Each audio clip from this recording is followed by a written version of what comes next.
VCY America presents Crosstalk, a nationwide call-in program discussing issues that have an effect on our families, our communities, our churches, our nation, and our world. Crosstalk, an opportunity for you to voice your concerns for biblical principles. And now live by satellite and around the world on the internet at vcyamerica.org. Here is today's Crosstalk. And thank you for joining us today here on Crosstalk. Ladies and gentlemen, there are multiple issues, and I mean multiple issues that are on the front burners of the agenda of the White House. We have dealt extensively with the recent so-called fiscal cliff. Earlier, we were told that this, is going to complete the revenue side. Well, and the spending side will soon come up. However, Nancy Pelosi over the weekend and other operatives took the talk show circuit this past weekend. The Sunday news programs indicating, no, we're not done with the revenue side yet. Increased taxes wait us just around the corner. Another issue on the White House's front burner is that of gun control, and there have been some leaks coming forth. We're still waiting to see exactly what is being proposed, but it's on a fast track coming through the White House and in state legislatures across the country. Many fear illegal use of executive order on this one. And yet there's another area, and this is where we're going to focus today, in which observers believe is also being fast-tracked, is the area of amnesty, including some new directives from the Department of Homeland Security. Well, here to discuss the matter with us is William Gheen. He's President and National Director of Americans for Legal Immigration PAC. They're involved in leading the fight against illegal immigration and amnesty in America, and they're devoted to seeing that our borders are secured, to enforce our existing immigration laws, to restore the rule of law, and to restore the American Republic. William, thank you for joining us today here on Crosstalk. Thank you, Jim. As you were talking there, I just realized how important not only talk shows like yours are, but when we have a good hour like this to discuss an important issue, it gives us a little bit more time to get in depth with it. And also, it really helps me to refine my language as I move to do the different media spots and press releases and try to get the citizens out there that are doing their best fighting against this type of tyranny we face and these types of executive orders and amnesty for illegal immigrants, to get them the talking points and the bullet points they need, where we get a whole lot of information condensed down into a small set of words there, a couple sentences. It really helps to do shows like this to help not only, talk it out a bit and hear back from listeners.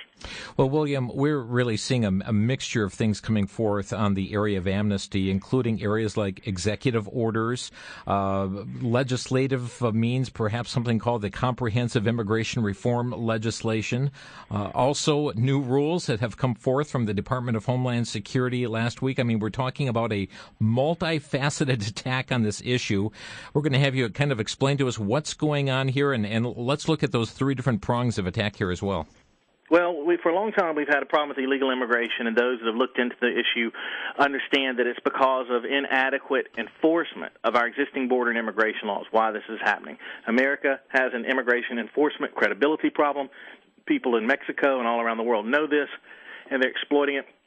And we've been fighting with ALIPAC now for 8 years to try to reverse that. And it's a battle that has waxed and waned. There have been times when we've had the illegals on the run just a little over a year ago. And then after the Supreme Court shot down Arizona and Obama just started doing things through executive fiat, we're playing defense again. So it's a battle that has been moving back and forth across the battlefield here. And it's still very tenuous. And where we're at now is there's no new laws that have been passed regarding illegal immigration on the federal level, except Obama has taken the Bush non-enforcement to a whole new level. While at the same time, one of the things I've noticed about Obama that makes it very tricky to discuss him is he will lie in one direction while doing another. And right now there's a big lie being circulated in the media that he has deported more illegals than anyone else, and that's only because he's using the voluntary deportations where our Border Patrol quickly returns someone to the Mexico side for them to get in the next night. He's cooking his books. He's inflating his numbers. But what he does, he'll put the big lie out there and say, look, I am such a great immigration, and I'm enforcing immigration laws better than George Bush, when actually he's not. And so it creates a problem. He creates an intentional dissonance there between what he's saying and what he's actually doing. What he's actually doing is he's created some type of ordered amnesty. But I don't want to say the word executive order because this is not a new law. This is not an official executive order, which presidents traditionally use. The mainstream media is using the term executive fiat, which I think is a bad term because that basically makes it sound like legitimate. Also turns the listener off a bit. I mean, executive fiat, it doesn't get more dull than that. The truth of the matter is Obama is creating amnesty via dictate, via order, via sheer force of existence, through authoritarianism, through a bureaucratic decree. He's creating a form of amnesty. And not only is this repugnant because of how bad it's going to hurt American workers, voters, and taxpayers even more than they're already suffering, but the way he's doing it completely throws us into a constitutional crisis where it's very clear that Congress and the U.S. Senate are merely being asked to rubber stamp things that are already being done, and that's something that we discussed before the show here. That's something that we're seeing with the issue of guns, the fiscal cliff, the debt ceiling, health care. They're handing lawmakers bills that are hundreds upon hundreds of pages, and they're voting on them a few minutes later without even reading or knowing what's in the bill. But there are powerful factions that do pay attention to what's in those bills, Jim. Well, matter of fact, in a press release, you call this a, quote, threat to America's existence as a constitutional republic. Are you being a little strong with that characterization? I've also been using the word treason to describe. And I have to be strong because this is it, folks. I mean, look, so many people out there right now believe the old belief system that in the United States of America, our national destiny is governed by the people through our elected representatives, and that if something's going to happen in the country of importance, it's because the people wanted it. Our elected representatives got together and crafted into legislation. It was signed by a president who then executed the laws. And that's not what is going on in America today at all. Matter of fact, I can't even recall the last time that I've seen something like that happen. What we've seen time and time again is things be done, and just the Congress is asked later to rubber stamp it once it's fait accompli. And you see that very clearly here on immigration. A little less than a year ago, Obama began his deferred action, or DACA amnesty, which he called a rule change, or some memos. Basically, they just sent out some memos telling Immigration and Customs Enforcement that we want you to do this, and we've got 100 lawyers that aren't saying anything in front of a judge or a court, but are signed a letter saying they're with us on this, along with a bunch of priests and a bunch of people from the U.S. Chamber of Commerce, and we want you to go ahead and this DREAM Act amnesty provisions for kids that have been in the country for 5 years and say that they came here less than 17, all that stuff that we couldn't get through in legislation, make it happen. How is it we can say, the current laws on the books are just no longer valid without going through this, the actual process of changing the law? I mean, you referred to what the media calls executive fiat. I mean, we're actually circumventing the law, aren't we? Well, they meaning the Obama administration, are doing this, and because, most of the American media is not only going to let them do it, but it's going to back them up. So they have the power of mass communications telling people, oh, this is just something that's acceptable. There's nothing to worry about here, folks. This is the plan. And, of course, a lot of these media outlets are owned by the same billionaires of Rupert Murdoch and George Soros and Michael Bloomberg type people. So they're all towing the party line. All of the billionaires want this plan, and most of the billionaire-owned media is, you will stick to the plan or be fired. So you got Bill O'Reilly over here. I just watched on Fox News the other night. Bill Beckel, their token liberal that they like to throw rocks at all the time, was on the O'Reilly show and said point blank, you and Barack Obama are in agreement because the owner of Fox News, Rupert Murdoch, and Michael Bloomberg and Obama, they're all of the elite are in agreement. They want their illegal amnesties, and the rest of us, the majority of American citizens. Now, there are some fake polls out there that will tell you and lie to you saying most Americans want amnesty, and it's just not true. Most Americans want our existing border and immigration laws enforced and the illegals to go home. That is a fact. That is backed up by numerous scientific certified polls, but the elites have their polls, too, that say that up is down and down is up, and black is white, etc. Is this push, William, is it coming from just one side of the political aisle, or are you seeing both sides that are pushing for an amnesty-type program? Well, there are more Democrats that support the amnesty than Republicans. We think that if they have a vote on amnesty right now, there are probably, out of all the Democrats up there, maybe 10 or 15 that will come our way opposing them, of which several which we endorse. Alley PAC endorses federal candidates based on their stance on this. The problem is one of our endorsed candidates, Congressman Ted Poe from Texas, who we thought was our guy, suddenly comes out and starts singing the amnesty song, Path to Citizenship. Now, if you call him up and you say, I heard on the radio that you support amnesty, well, he'll say up and down, I don't support amnesty. John McCain claimed he didn't support amnesty. John McCain campaigned for re-election in Arizona, said, I've changed my mind. I no longer support amnesty. And he's right back pushing it again. Guess what, folks? A lot of these politicians are liars, and unfortunately, we think at this point that John Boehner, Republican Speaker of the House, and we don't know how many, maybe 40, maybe 60 Republicans might go with him on a path to citizenship play for illegal immigrants. Another dirty trick I need to warn your listeners about is the Marco Rubio dirty trick, where basically Senator Rubio is saying, we're going to give illegal immigrants some form of legalized presence here that will stop them from ever voting and having citizenship. And so a lot of people hear that and like, oh, yeah, well, whew, as long as they're never going to be able to vote. Listen, what they're going to do, some of the Republicans are going to try to go along with this and say, oh, it doesn't convey citizenship, because then what will happen is the courts will come along and say, okay, now that you have lifted the laws and changed the laws to say the illegal aliens must leave or be deported or leave on their own volition, you will not be allowed, Congress, that's one thing to have them here unenforced, but Congress cannot create a second-class citizenship. It's going to take one or two activist judges or, equal treatment under the law. Exactly. If they lift the current penalties against illegal immigrants, allowing them to stay, even if Congress does not convey full citizenship rights, that will immediately become the next battle. They will get their voting rights, and they will have they will have a new illegal alien voting bloc in this country, millions strong. You will have the Democrats, the Republicans, and the illegal aliens.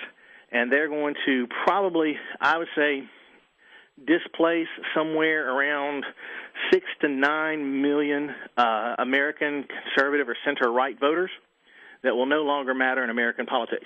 They will have enough people to do whatever they want. If they want higher taxes for you to pay reparations, we believe there are three phases. The legalization phase, which we're fighting against now, if we lose that battle, the illegal immigrants and their supporters will move to the reparations phase, where they will demand they're already receiving over 57% of the illegal immigrants from Mexico in the country are already receiving some form of welfare, according to Center for Immigration Studies recent reports. So then they'll try to milk the system for everything they feel that they're owed, and then once the United States government finally stops printing money or it collapses or whatever the end game may be to this financial fiasco that we're witnessing on a weekly basis here, then we think they'll become more separatist and say, well, we need to have these lands in the Southwest back. Wow. Folks, you're listening to Crosstalk here on VCY America, and it may not be hitting the front pages of your newspapers, but I'll tell you this, it's on the front burner at the White House. We'll be back in 1 minute. You're listening to Crosstalk.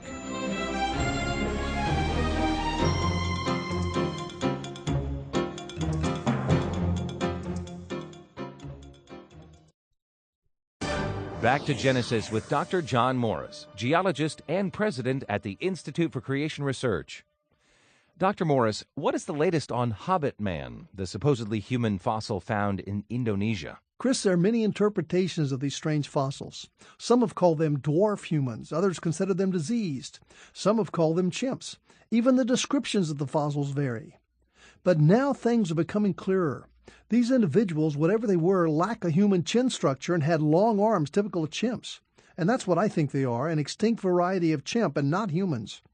It's only a desire to place man in with the apes that makes people propose such a thing. And that's the point, Chris. Apes are apes and humans are humans. There are varieties among each, but they're separate. And they've been that way ever since back in Genesis. Thanks, Dr. Morris. For more information, visit us on the web at icr.org. I'm Chris O'Brien. Thanks for tuning in.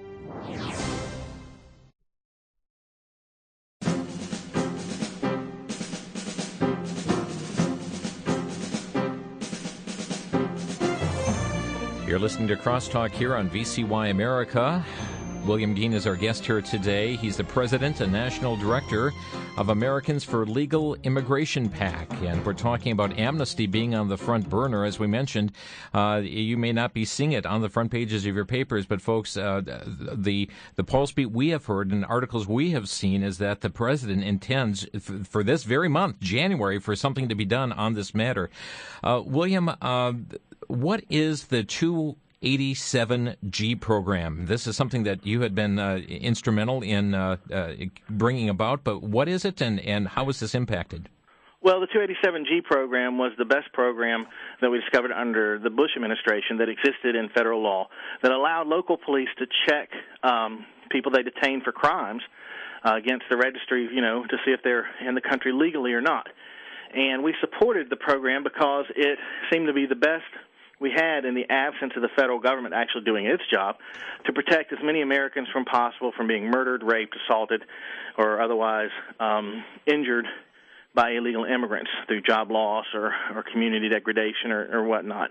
And in places where the 287G program would go into effect, unfortunately, it went up usually after someone was horrifically murdered by illegal immigrants.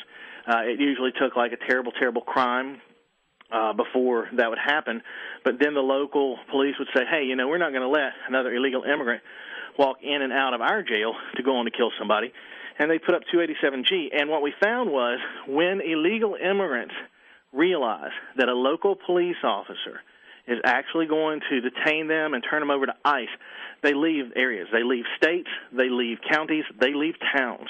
And so the 287G program was one of the best ways that we were able to repulse illegal immigration. Our activists circulated the program nationally, got it in place in a lot of different jurisdictions, and now the Obama administration, even though it exists in federal law, and federal law says that our police officers or chiefs of police or our sheriffs are supposed to be able to use this program, Obama is taking it away from them, which means that more Americans will be killed, murdered, assaulted, raped by illegal immigrants that are not deported because the 287G program is not in place. I understand that some of these so-called sanctuary cities are facing some major escalations in crimes. Do you have any information on this? Well, we know that the places that most illegal immigrants come from have some of the highest murder rates on the globe. Central and South America, South Africa, and parts of Africa have the highest per capita murder rates on the planet. And a lot of times the illegal immigrants we get are people who are showing that, A, they do not respect laws, B, they do not respect boundaries, including social boundaries and sexual boundaries and boundaries that keep most people from trying to molest children, things like that. There's a real boundary issue with illegal immigrants. And that does not mean, I have to speak like an attorney, that does not mean that all illegal immigrants are somehow murdering, rapists, whatever. I get accused of trying to smear all illegal immigrants the same way. What I am saying is that we get a larger percentage of those type of criminal illegal immigrants. It's not surprising that we get a lot of those with the flow of illegal immigration. And I am not wrong, nor hateful, racist, prejudicial, or wrong in any way to express a concern about those casualties. In fact, we would say that since thousands of Americans are losing their lives each year to this illegal immigrant invasion, that would constitute as a form of atrocities committed against American citizens, and atrocities that are willingly covered up for by the traditional mainstream media in America at this time. Interesting that yesterday one of our newspapers in the state, the Appleton Post-Crescent, had posted a story online about our forest in Wisconsin, our wildlife areas, and how these have become prime new territories for vast marijuana growing operations of Mexican drug traffickers. And our state attorney general came out, J.B. Van Hollen, saying that most people arrested have been illegal immigrants from Mexico with connections in California, and saying this is a problem in many states across the country right now. But we're seeing regular stories coming out on issues just like this, where there's no regard for the laws of the state or the nation.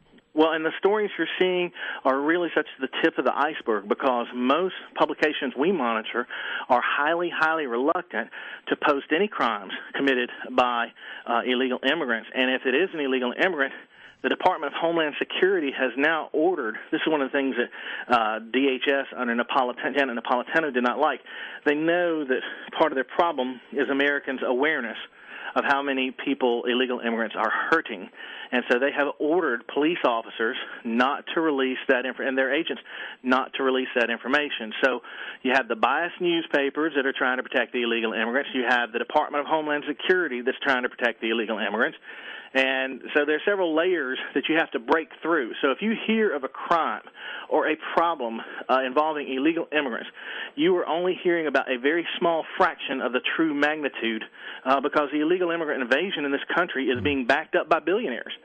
And that's a big problem. You know, they've got all the money and the control, and conversations like you and I are having here, Jim, are getting to be more difficult to have because of the large amount of censorship that is going on across the country. I mean, we don't really have, in this conversation we're having on this level, anyone listening that listens to CNN or MSNBC or ABC or even Fox News will know that you won't hear a conversation like this on those major channels. The Los Angeles Times on their website January 2nd released a story, White House eases path to residency for some illegal immigrants, citing some brand new rules that came out last week Wednesday from Department of Homeland Security. What are these rules? When do they take effect? Well, these are orders. These aren't just rules. These are orders, more executive branch memo, bureaucratic decrees that says that illegal immigrants that claim they have a child, parent, uncle, cousin, or whatever relative in the United States can apply for a visa and not have to leave the country to do so. Under current law, illegal aliens are not allowed in 95% of circumstances to apply for legal status once inside the United States illegally. And it's clear why Congress placed it this way, Jim. I mean, obviously you don't want people to be able to break in to the country and then say, oh, well, yeah, I'm just going to go fill out that form now. Mm-hmm. You know, they said very clearly for many years, you cannot do that here in the country. So several of the bills, the amnesty bills that ALIPAC helped defeat, had a sneaky provision called touchback, where they were going to set up a touchback provision where illegal immigrants would suddenly be declared able to stay, and that sometime over a 5-year period they would have to run across the Mexican border to little places they were going to set up called Ellis Island stations and run down there for 24, 48 hours, get your paperwork, and come back to satisfy law. Well, we defeated that bill. We defeated that legislation 3 times, Jim. But poof, it is now the policy of the United States of America without a bill. And so people out there listening, whether you agree with me on immigration issues or not, whether you agree with me on all of it or none of it, if you agree that the people of the United States and Congress should be the motivating factor for policy, then you need to stand with me. It's called separation of powers. It's called the rule of law. It's called the Constitution. Self-governance. Yeah. It's called the empowerment of the American people. I mean, when people talk about what's made America so special in history, it's not just that we've put people on the moon and invented the technologies that make 6.5 billion people's lives possible on this planet, although that is a really big achievement for us that other people should give us a lot more respect for. The thing that makes the United States special is an enforced Bill of Rights and Constitution which empowers the American public to run our own nation. And that has been an anathema to elites throughout history. That has been an anathema to billionaires like George Soros, Michael Bloomberg, owner of Fox News, Rupert Murdoch. The mere idea that some peon peasant like me, William Gheen, making an average salary for a North Carolinian, could have the same say in politics as a retiree and a teacher and a billionaire blue-blood global aristocrat who has just so much at stake here is offensive to them. And they have, with new technologies and the American public's apathy and a lot of other things that are happening here, they're now running the show. That I can guarantee you those bills that Congress is voting on without reading, these elites know what's in the bill, design what was in the bill, had their staffers in the different agencies and the lobbyists put it into the bill, and the lawmakers can just keep chowing down on all the free food and the hefty pensions and the great health care and all the other good stuff that comes with being a lawmaker in D.C. these days. Well, William, we know that this month of January is a key month here for the president. I mean, we've already seen these new directives come out last week. We're told that there is this, or some media groups are reporting this gang of 8, a conference of 8 senators from both parties that have been meeting to discuss immigration reform. Mm-hmm. What is it that listeners to this program who really care about maintaining a constitutional republic, I mean, we're not talking about being anti-immigration, but there is a rule of law that needs to be followed in this regard. And we have to stop Obama's momentum. Oh. And one of the first things in the brass tacks is, one, we need people to get on our email alert at alipac.us, alipac.us. The alerts that you needed to get today that you didn't are on our homepage. We need volunteers. We need small donors. We need people who are ready to lobby Congress with us, go to rallies and events, circulate talk show interviews like this. We need people who are ready to put their shoulder to the wheel to stand up to Obama and the other elites that are doing this. And we need you in our communications grid as soon as possible at alipac.us. We don't share your email with anybody, folks. And you can sign off anytime you get tired of us. But we need your help, and we need you on there.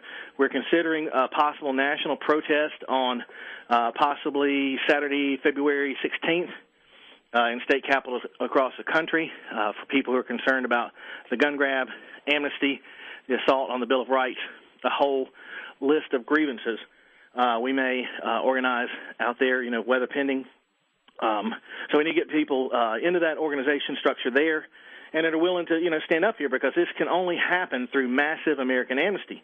I mean, if there were just 5% of the people in this country who were doing anything close to what I'm doing every day on this issue, it wouldn't be a problem. It would have been fixed by now. We'd have this wrapped up and them on the run.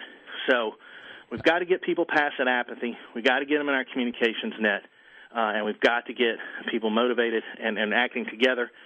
Because regardless of what your issue is, your concern is, I guarantee if you look at whatever concerns you, you'll find that the thing we all have in common is the disconnect between the American people and what's actually happening with American policy. alipac.us. That's ALIPAC.us.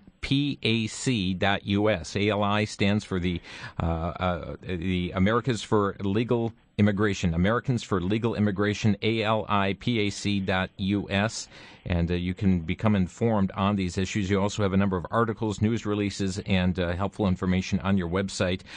Is there anything legislatively that has come forth yet with this new Congress? No, we expect the amnesty bill to be filed soon, but what we were just talking about, the new amnesty decree from Obama was slipped in the middle of the holiday. Mm-hmm. They slipped it out, and he ran on vacation. Matter of fact, somebody told me the rule came out at night. So the only detectable mention of it right now is the L.A. Times, which is, of course, Los Angeles, which is, of course, the illegal alien capital of America, followed second place by Chicago. And they are, testing waters. They're poking us and saying, "Here, you're going to take that, and we're going to do that." And what are you going to do about it? You're not going to do anything. You're going to sit there and you're going to worry about your job because, all across the country, a lot of Americans have been thrown out of work. And if you look at the numbers, they've been hiring recent immigrants and illegal aliens back instead of American citizens in a lot of places. We got to take a break here, folks, and let's also open our phone lines for your questions and comments for our guest here today. William Gheen is with us, President and National Director of Americans for Legal Immigration. The number here to Crosstalk, 800-733-9829. 1-800-733-9829. Your reaction to the issues you're hearing today on Crosstalk are welcome. 800-733-9829. We'll be right back.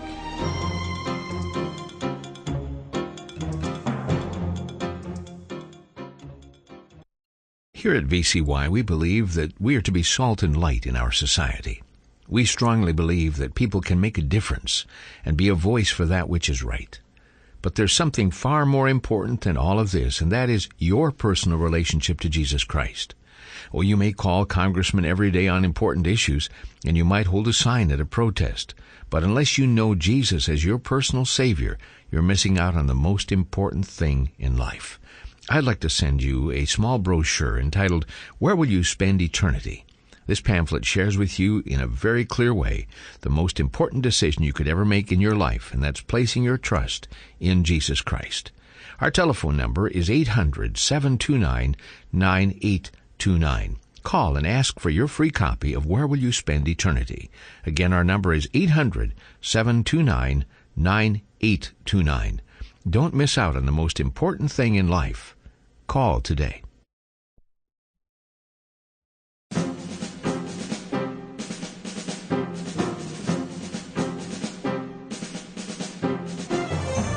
You're listening to Crosstalk here on VCY America. William Gheen is our guest. He is from the Americans for Legal Immigration PAC. Again, their website, alipac.us, alipac.us. And taking your calls here today at Crosstalk at 800-733-9829. Just before we get to the phone calls, it's being reported, William, today that Illinois lawmakers are ready to vote on a measure that would grant illegal immigrant drivers the ability to get special licenses. What are your thoughts on this?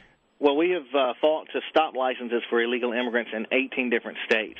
And so far, every state that's done anything about licenses has stopped licenses for illegal immigrants, because we know from a national poll a couple years ago that 77% of Americans oppose licenses for illegal immigrants. Unfortunately, California just got through a new law that's going to give them some licenses, and now Illinois, which is so heavy with illegal aliens, just stuffed into Chicago like you would not believe, is going to try to give licenses. If you want to call against that, go to our website at alipac.us and click on the activism and releases to the right. You should see some listings over there that will help you to get the numbers that you need to call against the licenses. Just click into the announcement section of our forums at alipac.us and look for the license fight. We give you the phone numbers. We give you the sample messages. If they haven't voted on the bill yet, it's not too late to get on the phones today with our activists and call against licenses for illegal aliens in Illinois. Okay, let's get to the phone lines. We're beginning in Alabama, Mobile, Alabama. Earl, you're on the air. Yes, I wanted to ask your guest. Our friend called me this morning and told me something, and I just wanted to know if his guest maybe know anything about it, that they said they was trying to change the Constitution that the president can run for the third time. There has been a bill filed by a Democratic member of Congress which would modify the Constitution to lift the two-term limits. And, of course, we know that this is to help Obama run, and it wouldn't necessarily – I haven't read the bill yet, but I don't think it would change it to allowing him just a third term. I think it would stop any type of restriction. So we know very clearly that there's a cult of support out there for Obama that treats him like a deity, that treat him like a black Jesus, and they're basically trying to, get him to where he's in office for forevermore until the emperor wants to leave. Yeah, that legislation just introduced last week, Earl. Appreciate the call to Mesa, Arizona. Henry, you're on the air. I'm sorry, I was laughing over that last comment. Jim, thank you for taking my call. I live in Mesa, Arizona, which we have a tremendous amount of illegal immigrants. When we go to the grocery store, and there's a basic Mexican food store we love to go to, most of the people that work in there can't even read Spanish. We're under the firm opinion that the government of Mexico and some of these other states are taking people out of their jails or people that refuse to work and shipping them to the United States, bringing them close to the border and say, go north. Have you done any research on that? I think you're absolutely correct. We've monitored for the last couple of years what the Mexican government has done. Is very similar to what Fidel Castro has done. Mexico has alleviated pressures. You know, they have one of the most highest level of poverty rates in the world, and close to 90% of their citizens live beneath the poverty rate for Mexico. It really helps them to diffuse tensions in their country because actually overall Mexico is, I believe, the 6th or 7th richest nation in the world because of their oil exports and some other natural resources that they have there. So you have a very wealthy nation, and they want to get rid of their poorest citizens and send them north to the American social nets. In fact, the Obama administration recently met with the Mexican government to do more to advertise food stamps for illegal immigrants here in the United States. So the Obama administration is working with the Mexican government to encourage as many poor illegal immigrants from Mexico to come north, where, of course, they plan to replace American workers with them and turn them into voters. It'll be very easy to manipulate because people who can't even read and write their own language are very easy to manipulate. And, it's a part of a larger plan. We are in a lot of trouble here, and this is part of a larger plan. And the Mexican government and the United States government and the Canadian governments are working together to create an economic zone that blends the populations of our countries, whether we like it or not. We also have the opinion here, because we know that a lot of them are working at like $10 an hour cash, no benefits, no Social Security paid, which saves the company from having to pay Social Security also, a subject that nobody ever talks about. I pay 7.5%, my employer pays 7.5%. That 7.5% now is being saved by the corporations.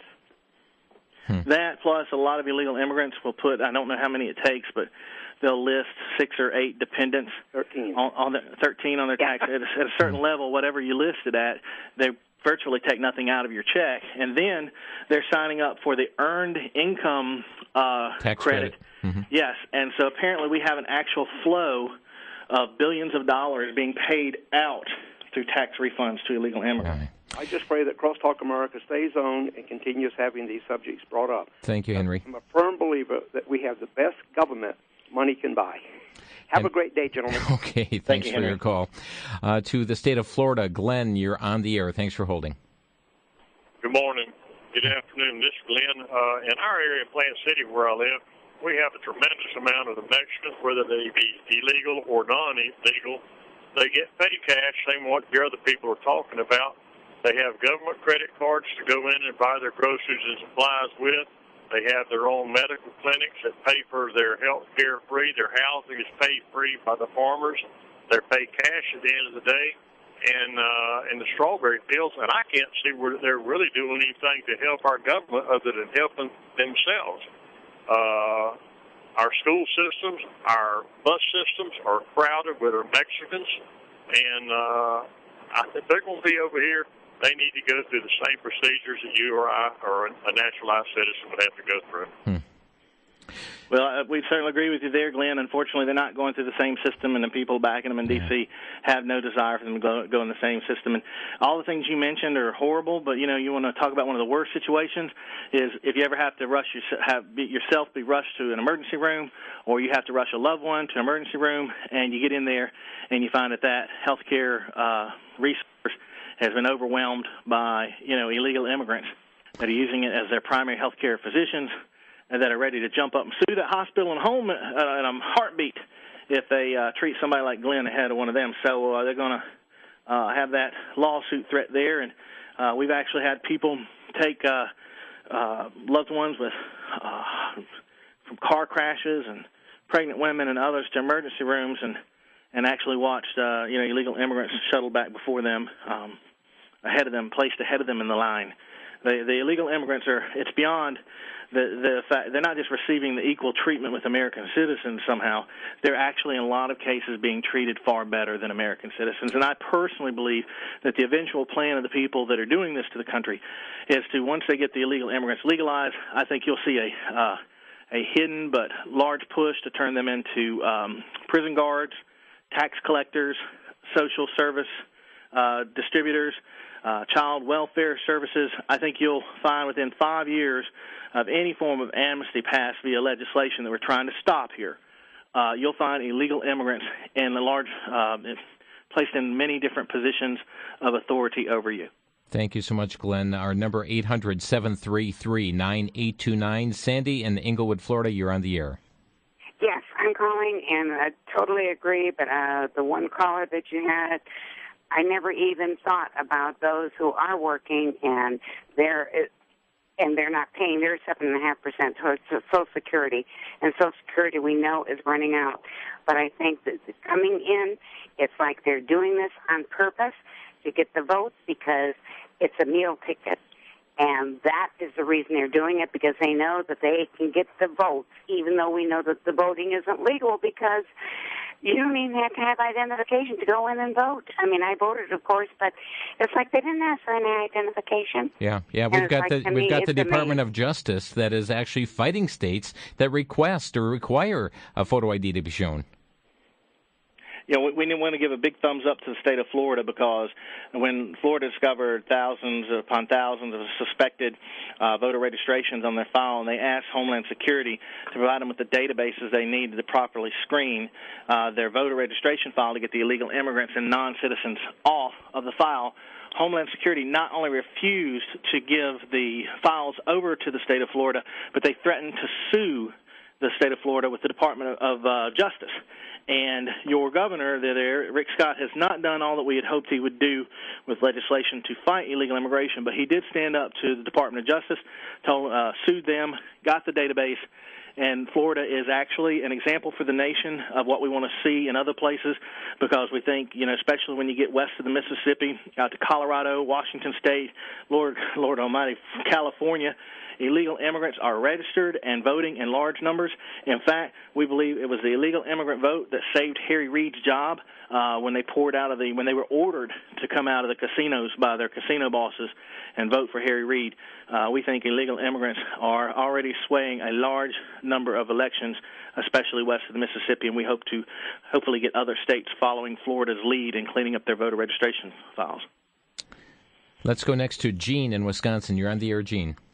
I just wanted to say, first of all, I think it's just disrespectful to refer to, the people as illegals. I think a better term would be used maybe people seeking, citizenship or, when you break the law, Gheen, what do you call it? We call the act illegal, not the person. So I was just saying, I think it's disrespectful to refer to them in that term. In addition, how is the view that you have, the guest, it just seems to me that your view is motivated by fear, and you motivate others through fear. They're going to come and take our jobs, and they're going to come and do this. Let's just remember, though, that America was built on the labor of those who we now look to as being illegal. Okay, let's address those issues. Let's talk about the term, William, and then also, are you just stimulating a lot of fear? Well, I don't advocate people be afraid. I advocate people take action. I mean, we have legitimate concerns here where illegal immigrants are taking American jobs. Illegal immigrants are depressing wages for American workers. Illegal immigrants are committing crimes against American citizens. Illegal immigrants are stealing hundreds of billions of dollars of taxpayer resources across the board. Illegal aliens are feloniously registering to vote and voting in elections, which steals a voice away from an American citizen. I would ask the caller, why would he side with invaders that aren't supposed to be in our country in the first place against his own citizens? Well, sir, people who are citizens do terrible things. So those types of acts are not specific to those that you call illegal aliens. And just one more question. I mean, how are the views that you're saying? I don't feel any of them are reflective of the mercy that Christ gives us. We are, they're just not reflective. Let me assure you, sir, that I think that Jesus Christ never really issued an opinion on illegal immigration. We have looked for it in the Bible, and there's nothing really to compare what Jesus, you can play the what would Jesus do game all the time. I can tell you that the vast majority of Christians and evangelicals in this country support the adequate enforcement of our existing immigration and border laws, and that doesn't make any of us evil, hateful, or non-Jesus supporters. Thank you very much. Let's go next to Alabama. Sue, you're on the air. Hello? Go ahead, Sue. I wanted to ask, when you talk about illegal immigration, where do the Muslims fit into this? Are they legal? Are the majority of them legal or illegal? Well, I don't know what percentage of Muslims in America are legal or illegal. I do know that we have a growing number of illegal immigrants that our Border Patrol is intercepting from countries that are hostile to the United States at the border, like Iraq and other places. Thank you for the call. We do have a break here. We're going to take a quick 60-second break and then return to more of your phone calls, 800-733-9829. You're listening to Crosstalk.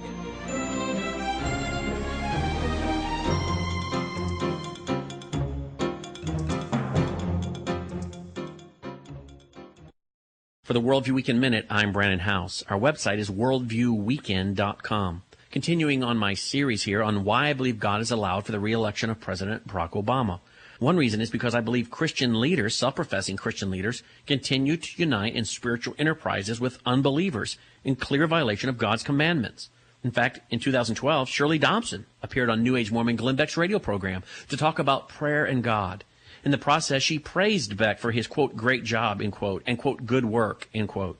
How can Beck's promotion of another Jesus and another gospel be a good work? Why do evangelical leaders seem so eager to compromise the admonishments of 2 Corinthians 6:14 and Romans 16:17 and 2 John 9-11? God's word makes it specifically clear when self-professing believers unite in spiritual enterprises with unbelievers, he will not welcome us, have favor on us, or have a blessing on us. Perhaps it's time we look at ourselves for why President Barack Obama has been reelected.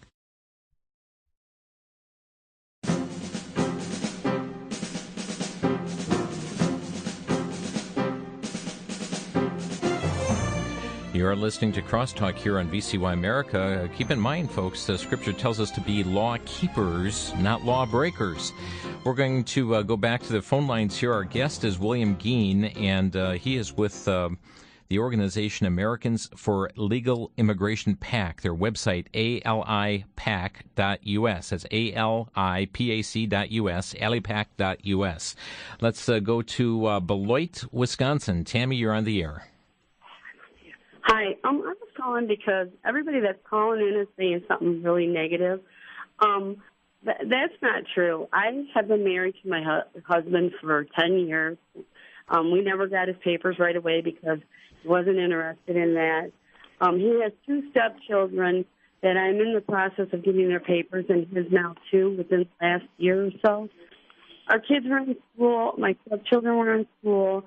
They had to leave and go back to Mexico. The one who graduated when he was 17, and people, 17, he was... Tammy, you're cutting up. If you could talk right into the mouthpiece of your phone there, nice and clearly. I'm saying that everybody's calling and saying everything negative about the Mexicans. That's not true. And you're making, and our guest was very careful, Tammy, to mention the fact that he is not making a generalization of all, but indicated many, many instances in which we've got some severe problems here in the nation. Because we ain't never got no taxes back, ever, because he wasn't legal. And he pays them in every year. He's an electrician. He went to school, got his GED. A lot of people come here and to better their life, and they end up taking their taxes. But if you don't have your papers, you can file your taxes all you want. You ain't going to get nothing back. And as far as voting, they do ask you for your ID. When we went, we had to show our ID to vote. Well, if you're in the state of Wisconsin, that's not the case here, Tammy, because, matter of fact, the Government Accountability Board has forbid clerks and voter registrants to obtain ID for voting. You do have to show it just to register to vote, but not as far as casting a vote. Your comments here, William, to our caller. Well, I have a quick question for Tammy. Tammy, what would you say to the American electrician who's done nothing wrong that got his house foreclosed on because he didn't have that job, and his wife and children don't have a home because an illegal immigrant took his job? Do you have any concern about him? He has a home, and he has a wife, and he has children too. Yeah, but I mean, but he's not supposed to be here. He's not supposed to be. He's not supposed to be in this country. He's not supposed to be working a job. All of this is against the law. It was made against the law because it can be harmful to American workers who have not made the decision to break the law. Your husband has made a decision to break the law, and an innocent American who has not made a decision to break a law suffers. For the money, for everything. And he's in the process of getting his papers. He almost has them, actually. Okay, thank you, Tammy, for your thoughts. Brad in West Dallas, you're on the air. Hi, Jim. If the effeminate caller that didn't like you using the word illegal, if he didn't like that, he's really going to love what I have to say about them. I call them criminal aliens because that's what they are. That's the law code. Their presence here makes them criminals. And, by the way, the aliens that the Bible talks about in Israel that you're supposed to be nice to were not illegal aliens. They were just strangers. And the registered voters that you talked about in California, illegal registered voters, the federal government is still telling us that they can't find these people to deport them. I tell you what, with the federal government lying to us constantly like this, is it any wonder that people are arming themselves en masse? Well, that's approaching a line that we don't deal with. I mean, we basically deal with the lobbying and the elections, but we have to acknowledge the frustration at this point. You know, we're asking people to continue working in elections, continuing lobbying Congress, continuing to use the civic, civil, peaceful processes here. But we know that people are getting fed up out there because they've seen all of those systems corrupted to a point where they're not working. I mean, again, Congress is being asked to rubber stamp things that have already been done, and therefore, and there's really, from what we can tell, what Obama's doing is not very much different than what John McCain or George Bush would have done. So we've got a situation where the American people are feeling very cornered and unempowered, and I would just caution everybody to stay cool here because, you know, Department of Homeland Security would love to have an excuse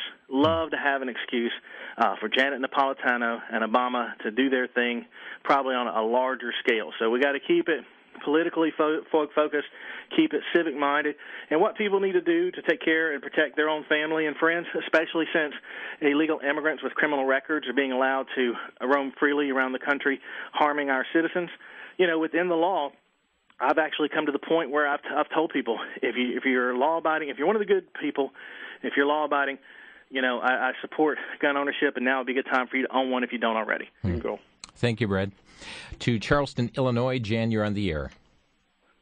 Yes, I was going to say that the speaker is not telling the truth. Oh? Yes. Number one, about the illegal alien licensing in Illinois, they are doing it for a reason. If I'm driving and I get hit by an illegal alien and he does have a license, then that the insurance pays for it. Right now, if I get hit by an illegal alien, they go free. So why don't you tell the truth?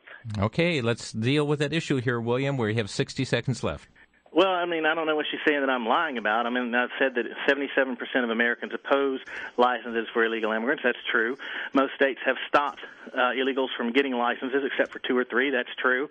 California recently started giving them one, and Illinois wants to reverse the trend and jump on board with that, and we're fighting against that. All of that is true. I would say that your caller is trying to impugn my character in the absence of anything rational to say in this debate. And if she did have anything... Let me just say this, that folks, we thank you for the call, and to others, we're out of time here. William, let me just have you step in, give us a website where our listeners can get more information about AliPAC. Well, we need people on our email alerts, please, at www.alipac.us, alipac.us. I'm watching a pretty large showing of people signing up during the course of this show, and I'm hoping that others will join us. We need your volunteerism on the phones of these lawmakers to ask them not to pass amnesty for illegal immigrants. We need to stop Obama's momentum on amnesty for illegal immigrants. We need to try to stop benefits and licenses for illegal immigrants, and we need your help. Thank you so much, William, for being with us here today to make us aware of the issues that are really on the front burner at the White House at this time and facing all of us across the nation. William Gheen has been our guest here today. Thanks for joining us, ladies and gentlemen, here at Crosstalk. Don't forget, you can be in contact with your own congressmen and senators, 202-225-3121. You've been listening to Crosstalk via satellite and the internet from VCY America. Views expressed may or may not be those of this station. For a CD of today's program, send a donation of $6 or more to VCY Tape Ministry, 3434 West Kilbourne Avenue, Milwaukee, Wisconsin, 53208. Or download by RSS or podcast from crosstalkamerica.com. And join us again for Crosstalk.